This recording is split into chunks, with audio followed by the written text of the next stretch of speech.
Merci Balandi à Casa Dadi TV, merci na confiance au Bopé Sakabiso, encore une fois chez vous, rendez-vous na Kitata. Et désormais, Tolobaki, Tomoni, Basali Nzambe, Bakomi ko décevoir biso, Bakomi ko se comporter le kola bateau, Baebi le Banzambe te, to éviter ceux qui basala mon anko, to ezali, vraiment, Baebi Makamanzambe te. C'est de là que Tolobaki, le quoi tout ça na connaissance ya makambo oyo le quoi to bien malamu mutorbanda koya pièce contre pièce titre émission ezali pièce contre pièce donc ce que le kuta eye to côté vérité et puis to fongoli bana nzambe pour que bana nzambe baye bana ko comprendre baye ba ko sosola lilo bana nzambe. Alors avant to banda élément na biso mokola lo ndenge to ko toucher au moins 3 sujets pièce contre pièce tozo ko senga d'abord na régie ba pesa biso élément Tozolanda, pasteur Lifocodiciel na Congo central, vraiment accueil ezaki vraiment Yamakasi vraiment etalisi bolingo ya Moumou Nzambe nenge bato balingi mingi pe bakotika laka kolinga kaye tozu élément tozongi na régie. Merci beaucoup.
Merci. Tozo banana image ya mona papa Sami atikela biso Masambukidi. Masambukidi a une option ya koko sarabana nzambe ya ko prêcher ka mensonge ya ko prêcher lokuta et c'est là que to baki pièce contre pièce et ko ya pona ko ouvrir bana nzambe misu pona ko convaincre bango. Tolandi vidéo ya Masambukidi na lokuta na e o aza côté ya bana nzambe pe to fongoli bino vérité dans la Bible. Le sambo résoudra le problème te.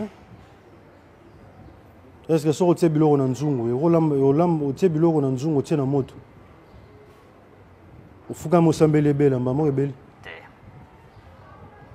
nature enseignera biso il faut respecter le principe de nature graine sokoloni ezana besoin de temps pour pousser Israël au copiera le peuple de Dieu ba présenter bino lukuta wana au fabriquer na guerre à 40-45. Merci Binomo Botikolanda Masambokidi Nenge Alobi. La prière et résoudra problème mon côté. Or que biso tebiba nanzambe, Jésus-Christ a tiké la biso et loko moko o ezako pe sa solution na biso, c'est le nom de Jésus et la prière. Le nom de Jésus-Christ c'est un des alingouya o ezako bebisa makamunyoso et la prière ça signifie conversation lisolo okoki kozwelo côté ce qui osengi et pas ya papa na yote. Donc alobaki prière ezali important ya ngoni mzali ko fungola moto banzela so que totaye na prière il y a notre père les disciples ba qui pas Jésus ba bisi que montre-nous comment prier et Jésus a l'accès qui prière il y a notre père toyebi prière il y a notre père ezalaki ba demande moko ya makasi oyo me makaba solution na ba vie ya bato mais pona ko la kisabino vérité pona mensonge oyo ya mwana oyo ya tata Sami makambo azolo bakana TV sans kobanga ba disciple ba kutanaki na kamoko ya mwana moko azali koya malade ya ndeke mwana wana ba bondela pona ye mwana na bikaka te et un jour ba ekopesa Jésus rapport que mwana oyo ba ekolo ba bondeli pone me mwana bikaka te yango to epai na yo moko maître o bondela pona moto oyo Jésus a bondeli parce que abi la prière et puis sa solution likamote Jésus a bondeli mwana na malade ya ndeke esili tango esili Jésus baye ko libatunie babi ah maître biso to bondela pona mwana oyo abika te mais yo sali ndenge nini pona mwana oyo abika ko résoudre problème solution moto zaki na malade ndeke ba bondeli pona malade ndeke esili ya lobi prière et ça et résoudra problème moroté azoki na makamba ba invention pour la recourir ma prière il y a ba solution ba problème ba tubazana ngo et Jésus lobi ce genre de problème et qui ndakaka na jeûne et prière ba démon ya lolenge o pour que ba bima na nzoto moto ba bima kaka na jeûne et prière donc masamboki di makamsu soko yebi yangote otiki no koloba parce que okota bana nzambe na confusion ya buzoba ezanga tina alors tant yo komi kolobela na makamba ba invention ya kosala ba makambu wana to komi na mamba sava bana nzambe ba savante bana nzambe batinga ba sala makambu te mwana nzambe azaki na kati elanga nedeni abande ko vivre na kati elanga nedeni azaki na besoin savante azaki na bambuma banyama nini nyonso bazaki wana azaki ko vivre kitoko tanga sali masumu nzamba bimisie et to bandi voyage ya kozonga epa ya nzambe nyonso ya mokili oyo to ana ngona tina mokoti tout ça kotamba nango parce que tout ça na mokili mais l'objectif o tout ça nango tout ça ba pèlerin tout zonga na kati elanga nedeni o ezali paradis oyo Jésus Christ a préparé pour na biso alobi ya kei biso pe to kolanda ye soki oye na makamba lokuta yebaki ozali boso nanga na ko répondre salaka biloko salaka ngape bana nzambe bobanga te ngape na za donc député na bino rande kitazali donc soki ba meki ba betika eloko botindeli ngai na ko pesa bino numéro nanga et puis numéro nanga eza na se écran na bino numéro yango so monika o TikTok ba selo bo ya lokuta ba kosi bana nzambe boya nango na ozongisa bango na vérité alors to ke susu na ndeko moko avatar mosala nzambe makomoni avatar mosala nzambe komoni avatar to yebaka azaka magicien azanganga to aza muta soloka to aza magicien avatar azali mwana ya big prophète Emmanuel Lumbu notre papa qui prêche la vérité qui prêche les choses de Dieu mais tu yebaka mwana comment linga kobebisa réputation ya big parce que tant que la big bazomona connaissance bazomona sacerdoce bazomona bonzambe parce que c'est un papa qui a l'amour c'est un serviteur de Dieu vraiment un solo mais mwana oyo avatar o biso tout ça bana big mais le lengo c'est le big le problème n'est pas big alors le kola yo zo kakate papa papi so batoli mingo yo kité moi na big car beto ça système ya ninja kondo 13 donc oyibi livre maître OK ça ba vanti ngamo kondo 13 na ko charger na yo tola na makambo yo avatar alobi comme ça tozonga na pesa bino vérité na makamba bible papa kapombo mutu nyoso yo alinga kote mutu te mutakoloba noki mutu ana alinga kote yoko tala na miso yoko sentir na kasi na ke mutu alingi yote asepe na wote mais des fois alors tout ça rassemble dès que on comprend que mutu alinga kote sala bolamu yoko sala wana yoko mi piège jour ako sala mabe yomoni penaki a touché yo au côté na chambre kozala na NT saka na kombo na yo ebi osaka otika pena bolumbu donc yoko kyo loka ennemi na yo otika bolumbu binzambe nyoso na pesa ya bolamu na vie na ye na kabele atalipa maboyo alilia salanga to pe maboyo asalinga nzambe pambola ye ozwi vraiment motoki osangisi yango na mabele oleli osaki na moi lobake azwaka moi te lobake yazwaka sanza te lobake amelaka mai te nga asali bolamu osaki na butu na tongo okay opese su kado okado ye lisusu obakise lisusu bakala moto na mutu jour ya komeka vibrer mabe contre yo yemoko akose exploser yokoko détruire ennemi na c'est pourquoi Jésus le dit bon ça la malade na ba ennemi na bino ezali symbole la faiblesse té parce que les forces du mal matière première na bango ba sala rango ba ali armée ezaka haine avatar vraiment ezopesanga pasi yoka makamba zoloba ngana zozo verset biblique pona la sabino makam o nini bible lobi avatar azoba muta bando saka muta saka nini mwana nzamba saka nini et puis erreur o ezana ba pasteur ebele bazo salango na lobela ke makamba voici l'homme na seka bali ko bela moto loba feu moto ngo bela rapona banane pona ba démon ba famille ya bato moto ko bela rapona likambu nini na bato ba mvutaka biso bato ba lokaka biso to bela moto Jésus-Christ a tiré biso na doctrine ya moto te pour na ko boakela bato moto principe ya démon il nous a donné déjà l'autorité et le pouvoir tant ba ko le bakendaki basali musala bazongi abi je vis Satan tomber comme une éclair je vous ai donné le pouvoir nous avons le pouvoir tout ça la makamba ko boakela bato moto te ceux qui bosa ba dragon bokene ko vendre ska ba dragon bazala ko boakela ba moto kuna Il nous a donné l'autorité et le pouvoir. Je vous ai donné le pouvoir de marcher sur les serpents et sur les scorpions et sur toutes sortes de l'esprit de l'ennemi. Il y a des démons, des sorciers. Je vous ai donné le pouvoir de marcher sur toutes sortes de l'esprit de l'ennemi et rien ne pourra vous nuire. Et il y a moto,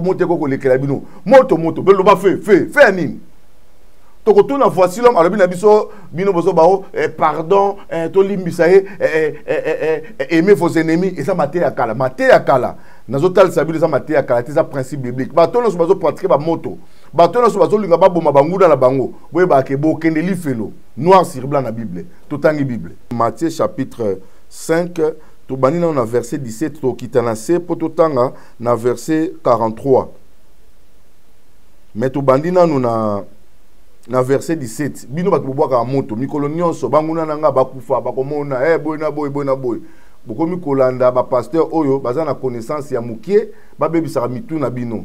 Jésus Christ ngo ayaki akutaki église ya ba pharisiens baza ko utiliser la loi de Moïse. Mais tant que Jésus Christ ayaki pour accomplir la loi, ezalaki na grâce o ayaki nango parce que la loi était imparfaite pour sauver mutu. C'est pourquoi Christ était venu dans la grâce pour sauver biso parce que la loi ezaki disent son obébisi moko ni ce qui perd et il a fallu la grâce pour que tous la sauver. C'est pourquoi Christ était venu. Quand Christ était venu à côté l'église des pharisiens, maintenant bandi ko pesa biso ba interdiction abandonner biso que bon ke bezana makambo ba komaki na loi de Moïse et ko sauver binoté. Maintenant ce qu'on a bino le commandement nouveau. Ce qu'on totanga ba commandement nouveau on totala ba moto fait le ba fait Bafé banel lotika fait ozola nanga osambelaka chaîne oyo Casa Dadi TV ezali chaîne ya basali ya nzambe na pesi papa maman bambote mingi bisika bozali kolanda ngai. C'est pourquoi tolobi que désormais le quoi toi na caractère ya bonzambe on va vous enseigner la parole de Dieu totangi mukanda na nzambe. Ne croyez pas que je sois venu pour abolir la loi ou les prophètes. Je suis venu non pour abolir mais pour accomplir. Bokanisa te ke nayaki pona ko bebisa mobeko na ko longola mobeko te mais na pona ko kokisa mobeko ezaki ya ko zanga. Car je vous le dis en vérité tant que le ciel et la terre ne passeront point, il ne disparaîtra de la loi un seul iota ou un seul trait de lettre jusqu'à ce que tout soit arrivé. Nakasi bozolanda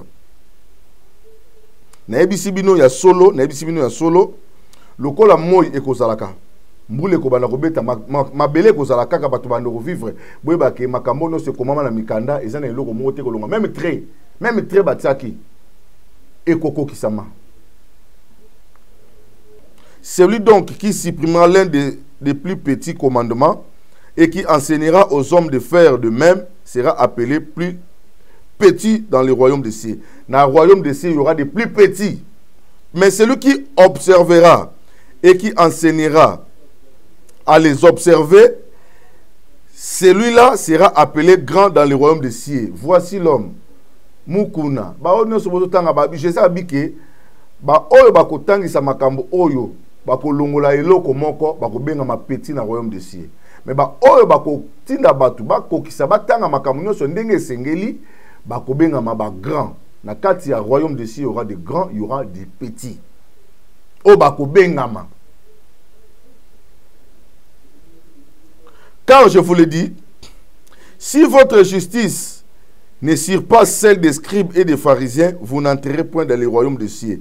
Ce qui justice nabino eleki ya ba scribe na ya ba pharisien te beaucoup ta lola te. Likamba lola vraiment na ebisa bino une fois et ça na ba dimension.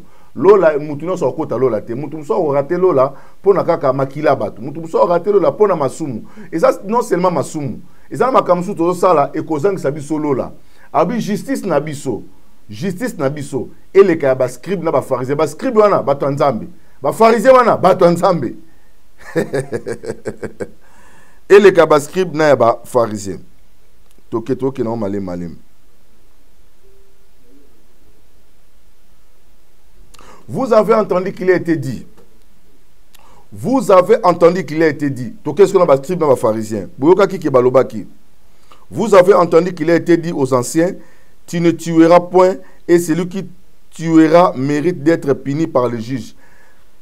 Mais moi, je vous dis, quiconque sera mis en colère contre son frère mérite d'être puni par la justice. Boyokaki bayebisaki bino na bampaka.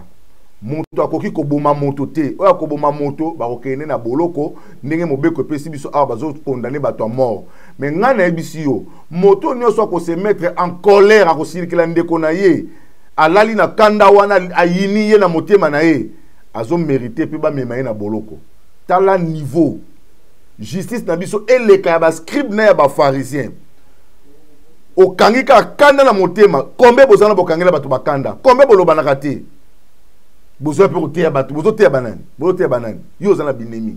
Olobana bato to kangela bato kanda, criminel, assassin, oboma bato. Pas no boma mutu te, casier judiciaire no so toke na l'état, kitoko. Mais so toye pa nzambe okobima te. Yango ndeko na biso frère Patrice to pesi mbote tribunal nzambe kozala. Alors maintenant to kitis ko na souke eska problème ezali. Avatar azo sakana batu pona banguna azo ba ke foko saka foko babo nana tindio makamone komami wapi ke ko saka Avatar soko landi émission o bato pe bazakana Avatar manzola bo pese verset o bo tunesko ya na verset o babi foko saka ko tikala mutakala ko di bo sakana bana nzambe tonini Jésus alobini ni pona binemi bato to baka fe albini pona bato moto. Vous avez appris qu'il a été dit tu aimeras ton prochain et tu haïras ton ennemi. Okolinga, molinga mina yo, mais okoyina monguna na yo. Mais moi je vous dis, la loi des pharisiens, na ba la loi des pharisiens na ba scribe. Okolinga, moninga wa yo, obozakane malamu okoyina ennemi na yo. Mais nga Yesus ko na ebisi bino commandement nouveau. Mais moi je vous dis, aimez vos ennemis, bénissez ceux qui vous maudissent, faites du bien à ceux qui vous haïssent.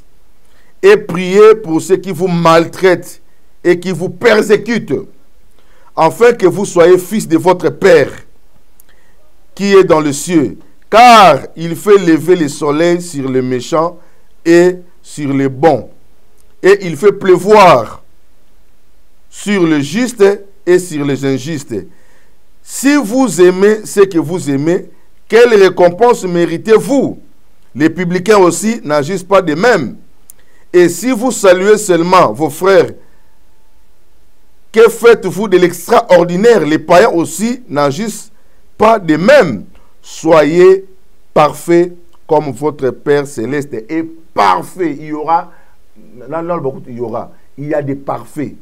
Nzamba sengi biso la parfait, parfait. Oh mutako na mokili azate. Papa, boyebi principe ya doctrine te muta akoka na mokili azali. Pona nini?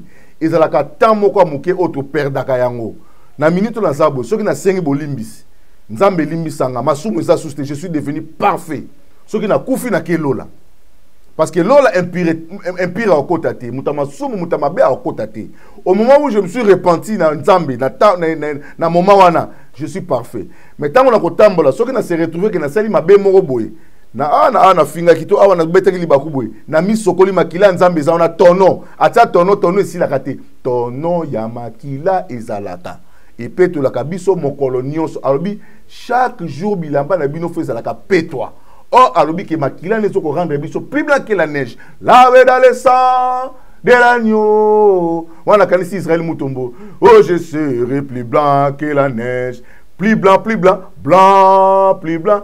Aigle masengo triple brassard. Et si vous avez un laxenga, neige n'est pas blanc. Tant que vous avez blanc, vous êtes aux États-Unis, vous êtes au Canada. Au moment déjà blanc, vous êtes blanc. Si blanc et bilamba, tu l'as tu as ma pata. T'as la neige n'est pas pembe. Mais alobi na makila na zo rendre biso plus blanc que la neige. Alobi nini? Boyoka kike balobaki na bino, okoyina ennemi na yo, okolinga oya linga kayo. Abi menga na bisi bino, bolinga banguna na bino. Bo saela bango malamu. Mais ce qui boza ko sala bongo te. Boko sala parfait parce que votre père est parfait. Abi misaka moi pona moto mabe na moto malamu. Abeti saka mbula pona moto malamu na moto mabe bando ki basokola na mbula. Bando ki batandaka bilamba ndeko nanga. Tata moi na mino zo boka le feu. Atandaka bilamba ya nzambe no abimiselaka e moi. Alors bi soki boza ko sala bongo te. Bo kesente la ba paye parce que moto amelaka shimbok akabola shimbok na muninga na ye. Eza pe bolingo. Batu mabe pe balingana na bango na bango. Mais quelle chose l'extraordinaire. Et je comme extraordinaire tant ozo linga muto salo mabe. À la fatara lobi to tika mutaka to no saka bango to la kela bango mabe. Na verset mususu alobi soko za ko sala bolamu epai na moto ezali makala moto ozotala motu na ye. Comment muto asala malamu yo ozongisele mabe azoko bakana ko sala bolamu yo mopo mituna te fona tika eza bien te. Comment muto la lingaka te vraiment non. Tout le monde a battu muso asilika beta mutu mais respect ka muto azanga bité nenge na beta mono mais aza respect na tiki bande ko na ngai to tika ko sakana na liloba na nzambe soko yebite tika. Merci nazo sukisa awa na likambo ya Baruti Tabernacle tomoni réaction aux gens verset biblique teza conflit oyo ba pasteur ba komo lokela biso soka kufi atike église pas mwana ata bato baleke mwana koteya bazawana ata bato bakokaki ko défendre église bazawana tala tangu Josué batikela ki église des discussions sur la marité et puis nzamba ba no benga serviteur de Moïse dit jusqu'à ce que nzamba ait changé langage comme benga mon serviteur. Carlos Baruti arrogance azolo bazo bate ba papa baza oza la mwana muke ozo kamba ba mikolo olobi ko za na pouvoir il faut mikolo ba toso parce que ozo kamba bango mais faut za na manière ya kolobela bango oza na respect ya kolobela bango mais tolanda makamu pasteur Carlos azoloba après tozonga pour aussi élément na biso. Merci. Pasteur Paul a appelé sa lettre de démission. Il est vrai que le pasteur Paul a introduit sa lettre de démission. Vendredi. C'était le vendredi. 21h. Je crois vers 21h. À cause de la démission, il a introduit sa lettre de démission. Tout le monde a continué lettre. On a constaté la lettre. Mais on n'a aucun problème avec lui.